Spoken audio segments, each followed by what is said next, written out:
What's up guys, this is Tyler from House of Cards TCG, and I'm coming at you with another video. As you know, I recently just topped the Philadelphia Regional with a Sunavalon Adventure deck, and so that profile can be linked right here. I'll leave a link right here, so if you want to go check that out, you can just click this button. It'll take you right over to the deck profile where I showed off all the cards. But I figured I'd follow that video up with a combo tutorial so that you know how to play this deck. I am going to a 3v3 this next weekend, and so I don't want to kind of tell you what I've changed in it, but I'll probably do an updated deck profile after the 3v3, and that one's going to be at Tables and Towers. I'm super excited to go play at that. So we're going to do an updated Sunavalon Adventure probably next week or the week after that, but for now I'm going to get into a combo tutorial, and maybe I'll even show you some live duels where I played on Nexus and I was able to go against some other people so you can see how I interacted with my opponent. But we're going to go over, do a combo tutorial, that way you know how to play this deck and you can see the power and the potential of this deck. And if you get a chance, please make sure to subscribe. We're so close to 3,000 subs. We truly appreciate the support, and it would mean a lot if you could just subscribe to the channel, and that way you could be notified when we do future videos like our How to Beat series, where we talk about how to beat a lot of the decks that are up and coming or even meta in this format. So without further ado, with all that being said, let's dive into a Sunavalon Adventure combo tutorial. House of Cards. TCG. Alright, diving in, I went ahead and drew this first hand. Obviously, this first hand is insane. We did open up a couple bricks, but like I said, in this deck, they're not really bricks because it's a one-card combo. You basically, 2 of your 5-card starting hand, you want to see access to the Adventure package, and then you want to see an access to Loki. Those two, the rest of the other 3 cards in your starting hand can literally be anything, and that's what makes this deck really good. So obviously, we drew a hand trap, which is going to be really good, and then we drew 2 of these, which is fine. It's not the end of the world, so we have a hand trap plus full combo, and of course, we're going to definitely be able to play through a hand trap for sure, and maybe even 2. So starting off, obviously, we'll go ahead and activate right here. Right, we'll then come out and bring out the token, and then you want to go ahead and place a Journey of Destiny, or Faithful Adventure. I don't know why it still says Journey of Destiny there. That's the OCG, obviously. So we go ahead and bring the Faithful Adventure out. From here, now we don't need to go ahead and get Draco back. We already have the Griffin, so we'll go ahead and summon out the Griffin. And then we'll grab ourselves a Draco back. Now we have the Honoring the Gate set up, so now we can full combo with our plants, and obviously we have access to the Water Enchantress, which is going to provide us with the follow-up. So now we're just basically going to go ahead and full combo our plants. We go ahead and normal summon Loki. Loki's going to go ahead and get linked off for the Dryas. Dryas effect is then going to go ahead and search us out for our Sunvine Sowing. Now we activate the Sunvine Sowing. It's important that we have Loki in the graveyard here, because what we're going to do is we're going to go ahead and bring out the Sunvine Twin. Sunseed Twin, my fault. And then we're going to take 1,000 life points because this resolved. You only take the 1,000 life points when it resolves. Now we're going to be able to activate Chainlink 1 Sunseed Twin. That's going to bring back the Loki that's in the graveyard. Chainlink 2 is going to be Dryas. It's going to special summon a Sunvine monster from the extra deck. You want to chain block this because this can get hit with Ghost Spell at this point, and so we might as well prevent the Ghost Spell from hitting. And we'll go ahead and activate Chainlink 1, Chainlink 2, Dryas. Dryas now will gain that 1,000 back and then bring out Healer, and then Twin will go ahead and bring out the Loki. Now we're going to activate the Healer effect. That's going to target the Dryas, and we're going to gain 300 life points for that, putting us at 83 and our opponent at 8,000. This is important because now our life points are higher than our opponent's. This is how we're going to be able to get the Rose Whip block on top of this. Now we go ahead and take both of these, and this is I wouldn't say it's the greedy combo, but this is the full potential combo. It doesn't provide any follow-up, but honestly, if your opponent breaks this board, good for them, because it's a very, very hard board to break. Like I said, the problem is, just doesn't provide you with any follow-up. So from here, we're going to go ahead and activate Dryas, or link off, go for Dryas, and then we're going to link off the Loki for the Healer. It's very important that you link off the Twin first before you link off into Healer, because Healer says that if the Sunavalon says if this card is special summoned, you can target one Sunavalon Link monster on the field, gain life points, so it's on summon. And so if you don't link off the Twin first and have Dryas on the field, then you won't be able to activate the Healer here, so it's very important. Do keep that in mind. So we're going to activate the Healer, targeting the Dryas again. That's going to gain us 300 life points, which is going to trigger Jasmine. And then Jasmine's going to allow us to search. Here, we're going to go ahead and grab ourselves the Laurel. Now, remember I said that our life points are higher than our opponents. So we're going to be able to activate Laurel's effect. That's going to special summon from hand. And we can special summon this from hand because our life points are higher than our opponents. Alright, from here, we can actually activate our Jasmine, tributing off our healer. And then we're going to bring out the Rose Whip. So now our opponent can only activate one spell or trap card per turn. This is a lock, so now we have an Omni Negate with Rose Whip. And now we're going to full combo with our plants here. So what we do is we're going to make another Jasmine using our Laurel. And when Laurel goes to the graveyard, you can gain 500 life points. So when we gain that 500 life points, our other Jasmine's going to activate, searching us another card. Here we're going to grab our Lily, Therion Lily. Now we activate our Therion Lily. You can target anything here. It honestly does not matter. You bring out the Lily. And this is where you would activate Lily effect to grab our Therion Disc Coliseum. But obviously we already have it. We don't play any other Therion spells. So now we would activate our Disc Coliseum. We would grab ourselves our Regulus. So basically the only thing difference here is if we didn't have this, we would send Healer. And then we'd still have the same board here. Now we're going to make ourselves a Melius. Melius is then going to go ahead and bring us back our Loki.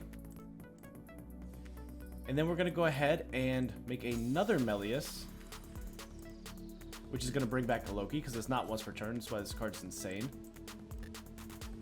And then from here, you're going to go ahead and make your Bengal Lancer. Because again, we don't have any follow-up. This is the full board. Again, making it really hard for your opponent to beat. To bring out the Dryantia. Dryantia's effect is going to activate. You're going to go ahead and grab yourself a Bloom, which is basically like a skill drain without a... It only affects the monsters that are on the field at the time it's activated. So do keep that in mind. We can use the Bengal Lancer effect.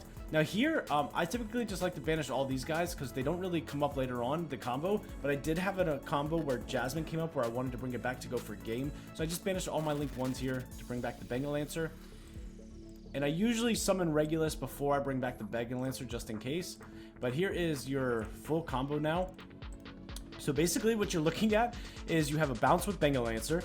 You have pops in the future on your turn, next turn if they do end up putting anything on the board. You have an Omni Negate and Regulus. Your opponent can only activate one spell or trap card per turn. And also keep in mind that Regulus negates effect. So why that happens, if they activate any spell or trap, you can negate it with Regulus.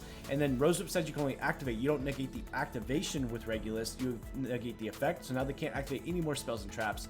And you have another Omni Negate with Griffin, as well as you have a Bloom, which is an imperm when it's flipped. And we didn't even use our Faithful here, so which is follow up because we can go ahead and grab ourselves an Enchantress.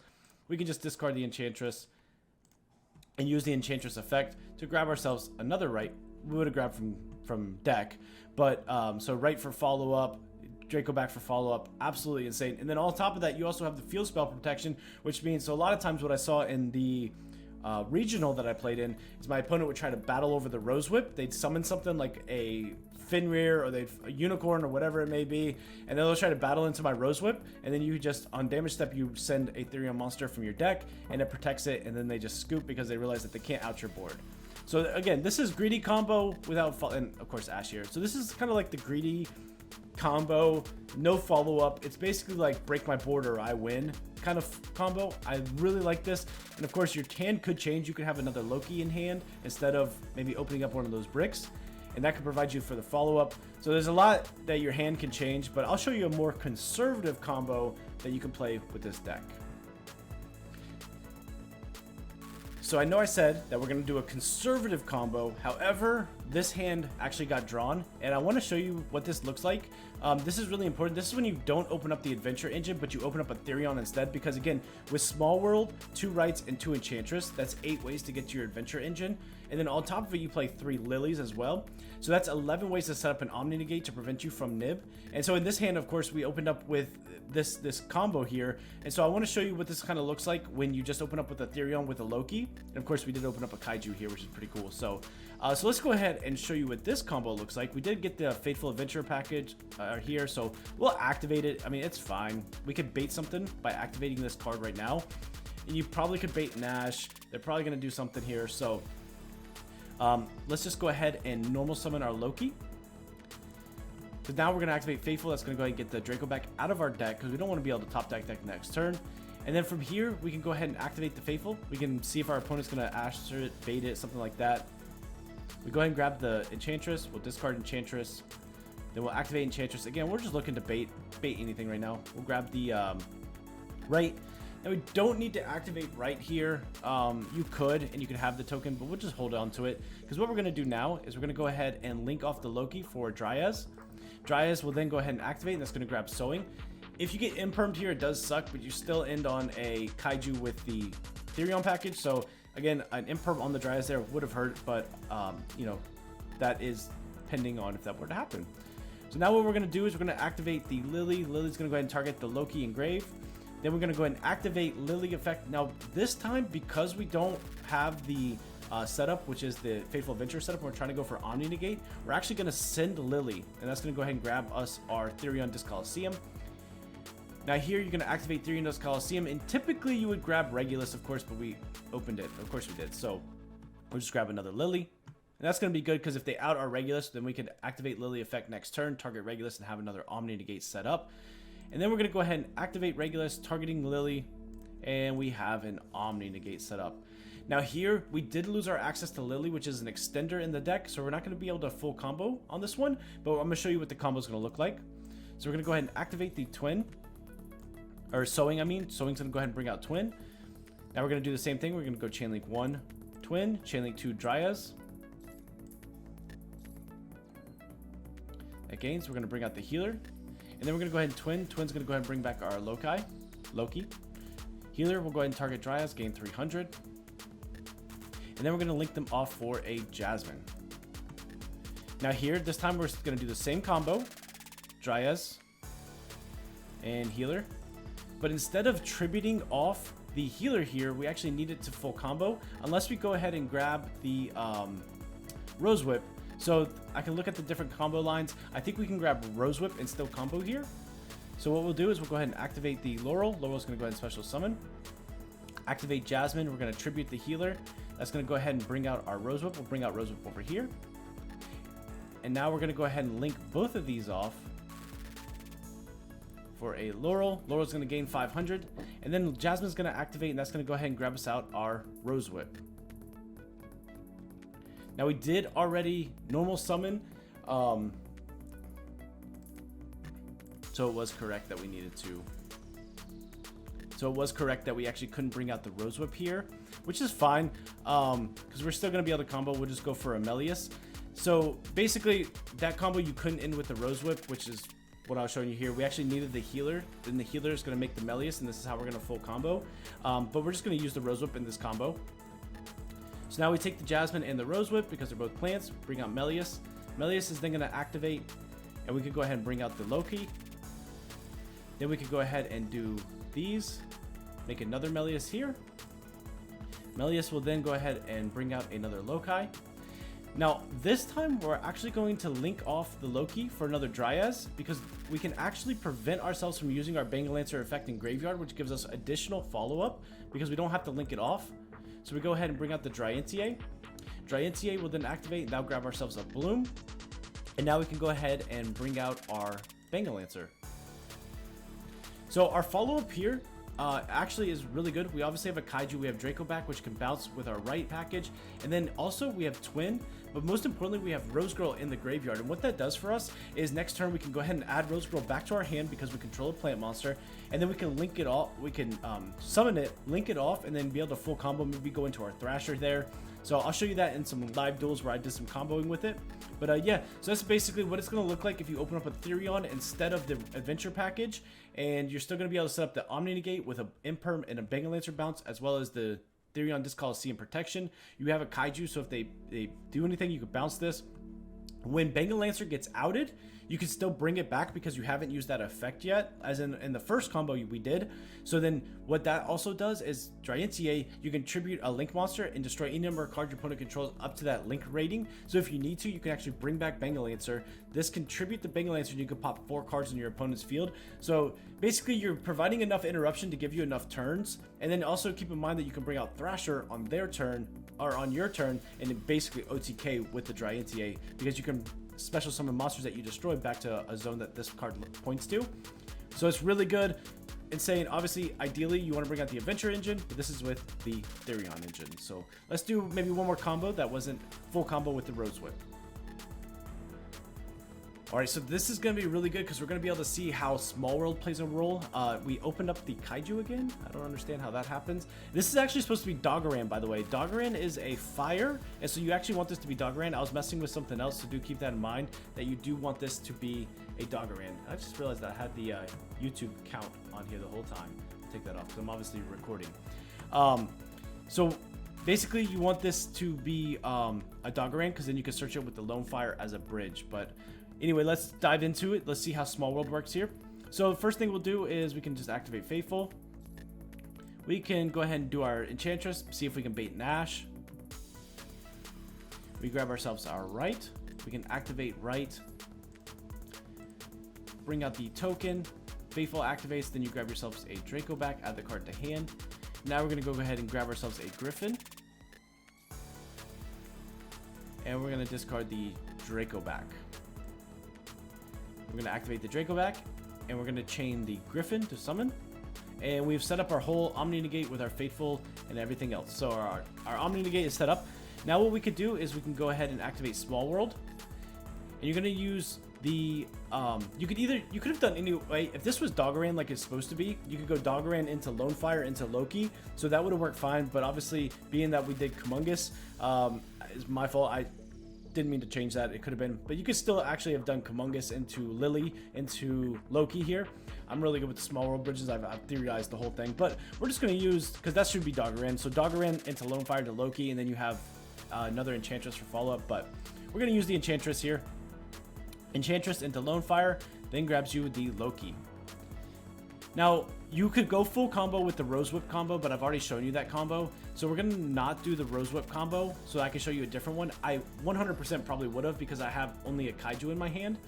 So I would have done the Rose Whip combo for sure here.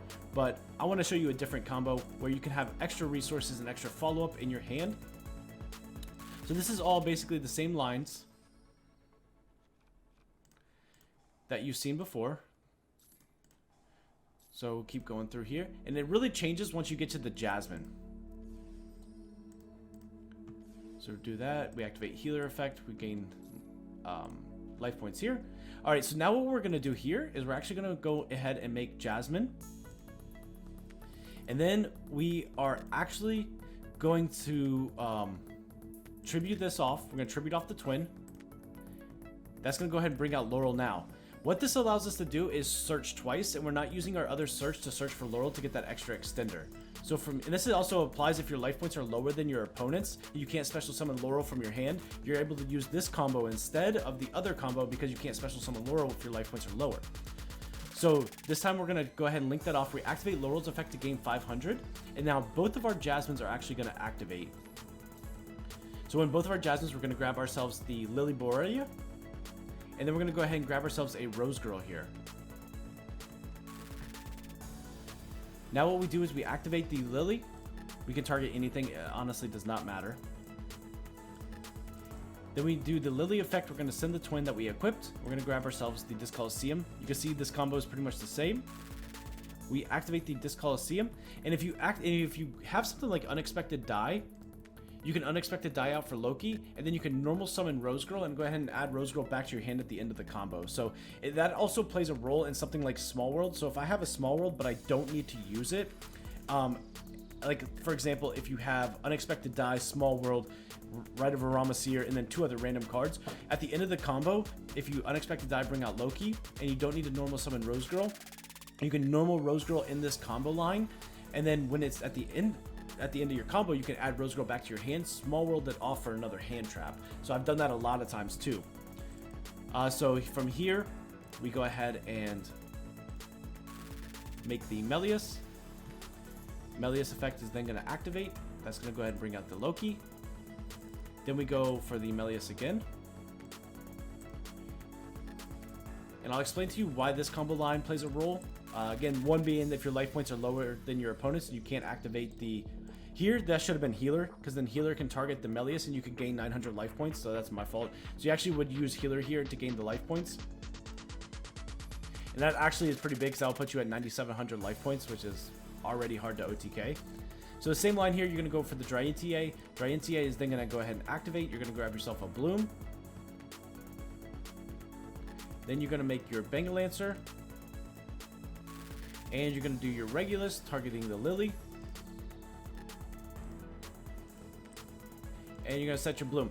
Now, why this is crazy is because, one, you have your follow-up, which is Rose Girl, because you're able to search it with the Jasmines this time. Again, adding Rose Girl on the follow-up is really good. You have Bengal Lancer, 2 Omni Negates, and then Dryantier. Bloom also has another effect that it says that if your Plant Link monster battles during damage calculation, mind you, so it's like a droplet, you can activate in damage calc, and if they can't respond to it if they don't have something that alters the light attack stat. You can activate this effect. It gains attack equal to the combined attack of monsters it currently points to.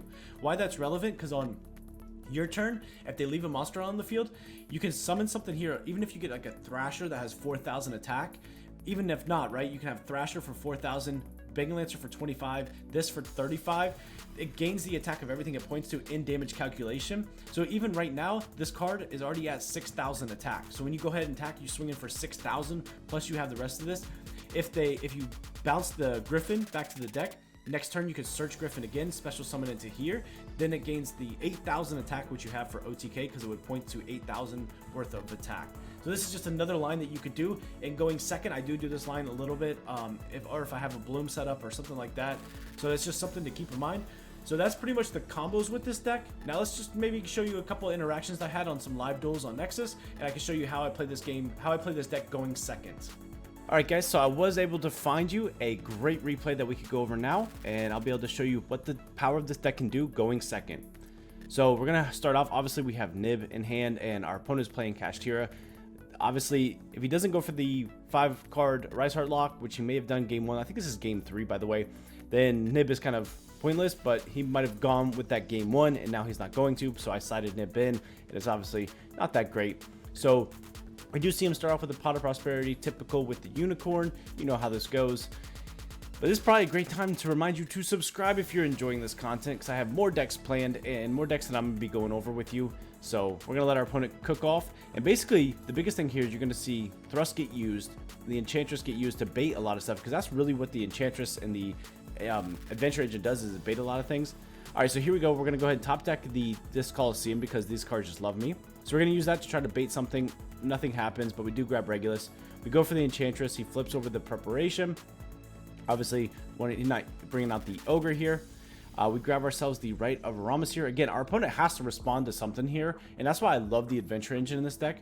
But now we can go ahead and go for Thrust, because we know that he doesn't have any kind of Ash or anything. And we're actually going to grab Small World off of the Thrust. And that's why Thrust is crazy. I side 3 of them going second.